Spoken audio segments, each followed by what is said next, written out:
into this whole exchange? Well, first of all, was it Cooper? That was not the question. The question wasn't about darts, extracurricular activity. So he said that about a strategic question. So he wanted to get that out there. Coach, I know this is your squad. Drew, how do you know that? Well, I watched the whole thing. Oh, okay. All right, got it. Okay, all right, got it. That's just a gift. It's understood. It's just good to know. Okay, Viewers know. Coach, what are they chirping about? Who's they in this? The Giants. How are they chirping? The tweets. Oh. I mean, Abdul Carter or Lawrence Taylor, one of the two we call him, he's got a half a sack this year. He hasn't had a sack in the last, 5 games? Okay. Kayvon Thibodeau, since he got there, they're 20, 36, and 1. We're blaming Thibodeau? I'm just saying, because Thibodeau, they both tweeting.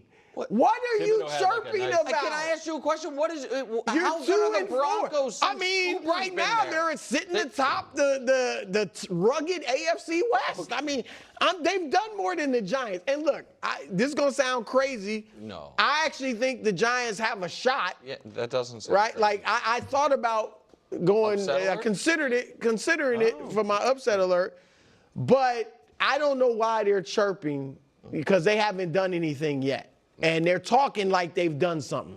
Okay. Yeah, and I get why Cooper's talking. So they're first in red zone defense, first and third down defense, second in yards per game, second in points allowed, third in pass defense yard per game, sixth in rush defense yards per game, fifth in points differential, lead the league in sacks. So I get why he read that like it was a diss and was all complimented. I understand why Cooper like that defense has played extremely well, and Cooper strikes me as being someone that's fairly serious, and he probably doesn't like the way that Jackson Dart is treating this. And I, at the end of the day, I actually feel the most sorry for the 2 offensive lines, because it's all defensive guys talking back and forth, and the offensive line is going to have to deal with the repercussions of that, where Brian Burns is second in sacks and Benito is first in sacks, so that they've got that problem. And Denver's offensive line has a bunch of issues with injuries. But here's what I'll say about Dart and Scadaboo and what they bring to the table. This is a team that when I went to visit them camp, there was a lot of optimism. There was a lot of potential there. And then they go out and they've got Mr. Unlimited, and it's just sort of acts like kind of an ambient to the whole environment. They insert Dart, and there's a new energy. And one of the benefits of having young guys is they don't know what they don't know. And they're not jaded by what happened last year to the Giants. They weren't here for that. So that energy has been infused into the organization. And it's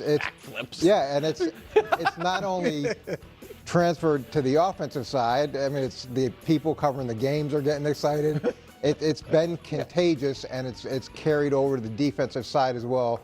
So as much as I don't typically love John back and forth, I think for the Giants, this infusion of youth and energy has been exactly what they desperately needed. Okay. Also, I would like to, for a moment, I guess, defend Jackson Dart from this, as Brew pointed out of nowhere attack from Cooper. Jackson Dart did absolutely nothing wrong. Jackson Dart is not. He gave a high five to the ref. But Jackson Dart has said nothing about. It's not like he took any shots at the Broncos. What Cooper is basically saying is the guy had too much fun in that last game they played. Correct. Which they won, and he played well. It seems like he's mad for a reason. He's feeling himself. That's 100% accurate. No, it's 100% accurate, but none of it was, to me, I don't know why the Broncos would be mad about that. It'd be one thing if this were who they just beat the Eagles. Yeah. This comment would make a ton of sense from an Eagles player before their next matchup. You know what I mean? Like, oh, we saw Jackson, dancing and then doing all that stuff. We've got something for him. The hell is Cooper mad about that this guy had fun on Thursday Night Football? Like that part. Okay. Dude, let's talk about this, because come on. Can we just be serious for 2 seconds here? I understand Nick doesn't like the Broncos and yada, yada, yada. We know very well if Bo Nix and Denver Broncos beat some team on Thursday Night Football, how about this? Let's just imagine that the Denver Broncos, I don't know, they score 15 points, 2-point conversion. They give the Philadelphia Eagles their first loss in like a decade. And let's just say the Broncos do that. They do it on the road in Philly, crowd rocking. And Bo Nick starts doing backflips and starts dancing. Takes his shirt off and is just rocking. He's just like, oh yeah, giving high fives to everyone. What do you think Nick Wright would say about that? Do you think Nick would say his favorite term, doofus? Do you think he would call him a doofus? I think he would. And so right now, two things can be true about the New York Giants. One, they need a little bit of that energy because they've been a franchise going nowhere. Absolutely, positively nowhere. And any sense of excitement, any sense of juice, any sense of fun is welcomed. You need something. That's why you could see them holding on to Jimmy Cutlets or whatever the heck his name is before. It's like they just need something. They need Minshew mania, Fitz magic. They just need something. They need to hold on to anything. And that's who Jackson Dart is, Scatterboo, blah, blah, blah, blah, blah. No other team in the NFL really needs that. No successful team needs that. Did the Philadelphia Eagles need that when they were winning? No. The Kansas City Chiefs need that when they're winning? No. Buffalo Bills? No. Baltimore Ravens? No. No. So when you're looking at a team like the Denver Broncos, who are a very serious team, and now you're talking about going up against this team now, the Giants, you're looking at them and like, they're not serious. That's absurd. Cooper's looking at it like, man, if that was my quarterback and my running back doing all that nonsense, like, I don't want that. And I personally don't want that for my team, whether I'm a coach, whether I'm the owner, whether I'm just a fan, whether I'm a player. I don't want any of that. That's all too much. That's all too much, man. That's like the friend who's always on, always trying to tell jokes, always trying to be that guy. And it's just like, bro, can you just chill, man? I'm just trying to eat some dinner. I'm just trying to get some breadsticks. All right? Can we just relax? All right? The appetizer's not even here yet. Can we just chill? Can we just relax? Butter your bread. Just take a deep breath, man. Take a deep breath. It's just too much. And again, I can see both sides. If I was a Giants fan, I'm like, all right, we haven't had anything to be excited about for a second. This is fun. This is exciting. This is something. Give me something. But when you're winning, when you're focused, when you're grounded, you're like, what is that? And so he's saying, young guy, feeling himself a little bit, chain on, dancing. I feel like everybody needs something, right? And it's like, yeah. And so the Broncos are really focused. They're going on this where they believe what they can achieve. They know they can be better than what they're even putting out there right now. And they had a weird, less fun game against, say, the New York Jets. And so they're focused. And so when you get these like weird back and forths between like the Giants and the Broncos and these random players, especially young players that really don't have any experience in the NFL, like Abdul Carter, you're just like, whatever. I think for those of you who maybe didn't play sports, I think the best example would be is like when you're in high school maybe, or college, or you start a new job and there's like seniority there. And there's just a sense that like the older people are looking at you like, I don't, who even are you, man? Like, can you just chill? Like, no matter even how great you are, you could be a hot shot rookie, a hot shot freshman, whatever. And like, you're still looking at him like, all right, man, like you still gotta like chill for a minute. All right. Like you're too much too fast. And I feel like that's the type of effect that a Scatterboo and a Jackson Dart and just this New York Giants franchise as a whole can kind of feel towards other teams. It's like, you're just kind of like, what? Like, think about this for a second. Think about how Jackson Dart and Scatterboo celebrated beating the Eagles in New York, Thursday Night Football, some random game. They celebrated harder than the Philadelphia Eagles did after they won the Super Bowl. Seriously, put that in context for a second. They went harder winning a random game on a Thursday night than the Eagles did after they won the Super Bowl. How do you think other teams are going to take that? How do you think other teams feel about that? How do you think other players are looking at that? They're like, what are you doing? So that's all we're seeing here. We're just seeing that kind of discussed a little bit more out loud to a degree. It's all different. To me, it all is kind of different flavors from that. You have a couple players saying the part out loud. You have some media trying to like push these narratives a little bit, bait the questions and all of that. That's why it's like, I don't care too much about it. But again, Nick has been on a run here with the pearl clutching. of like, I can't believe this, I can't believe that. How about the Detroit Lions? Oh, what about this? What about the Giants? Well, Jackson Dart didn't do anything wrong. What if Trevor Lawrence, after beating the Kansas City Chiefs, was out there doing backflips and high-fiving everyone and literally ripping his shirt off his body? What do you think Nick would have came in and said? Well, of course, congratulations, Trevor, beating the Chiefs into everyone's Super Bowl, right? It would just be like this whole thing. And so it's just like, come on. I know you don't like the Denver Broncos. I know it. I know you don't like the Denver Broncos, and so that clouds some views, clouds some judgment, but doesn't mean we have to distort reality.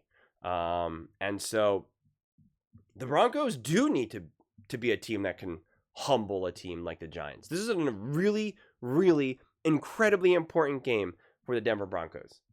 They need to get back on track, and they need to start winning games simply, straightforward, and convincingly when you're clearly going up against a team that is not there yet. I don't get too lost in the spread, -7, whatever it may be. But at the same time, a game like this, if you do see Broncos, given 7, you should have the feeling of like, this should be a straightforward game. It's time. We're in mid-October. It's time to start to feel momentum building. Right now, if the Denver Broncos play the Kansas City Chiefs today and say, I don't know who's going to win this game, is it going to be one of those weird divisional games? What's the story here? I don't know. But you start to beat a team like the Broncos convincingly. You put away the Jets convincingly. You start to just take care of the business, take care of the small stuff. You're like, okay, this is a team that's feeling good. This is a team that's feeling strong. They beat the Eagles, right? Like they easily put away the Giants. Giants had no chance. You start to just put this all together. You start to see smoother football played together in continuity. And that's really what you're shaping up to do. This is what all these games are kind of in service of. When it's time to play the Chargers, again, the Chiefs, when you're trying to work your way up the division, up the conference, and put yourself in the best possible position to succeed in the playoffs. That's what this is all culminating to. Last year, it was just all about just kind of figuring it out, seeing who you got, seeing how good this is. Does it work? How good is Bo Nix? Blah, blah, blah, blah, blah. And it's like you have those questions answered. And you have an elite defense. And yeah, there's some O-line issues, but the O-line's been great, right? Like, the run game is still kind of lacking a little bit, and Bo Nix needs to continue to elevate and get better. But, like, against a team like the Giants, yeah. I mean, the moments were there. The Eagles messed up a little bit, obviously, but, like, the moments were there for them. Jalen Hurts was able to get to work. Again, that game obviously took a turn, but the plays were there. The moments were there. Absolutely, undeniably. So it's just like, let's not pretend like this Giants team now is like actually like sneaky great or that they're about to catch fire. They got some exciting moments. They got some physical, energizing players, specifically Scatterboo and Jackson Dart. That's a lot of smoke and mirrors, man. That's a lot of smoke and mirrors. And it's up to the Broncos to let the Giants know that. That's what it's about. That's what it's about. Whether it happens or not, like I said, it's up to the Broncos. It's up to the Broncos. And if they don't, then you start to have real concerns. That's the thing. Then you start to have real concerns. The Broncos can't put away a team like the New York Giants right now. Then there's some legitimate, then you start to feel like, this team starts to feel like the Seattle Seahawks of last year, any of these other fringe teams last year where you're like, yeah, they're good. They can win some crazy games. They can go toe-to-toe with like a random contender here and there. Then they like lose a weird game there. Then they get blown out by a great team there. You're like, yeah. You just have no sense of confidence whatsoever. You're like, they're kind of good. They have their moments, but like something's missing. You're like, what's missing? You're like, I don't know. You can't put your finger on it.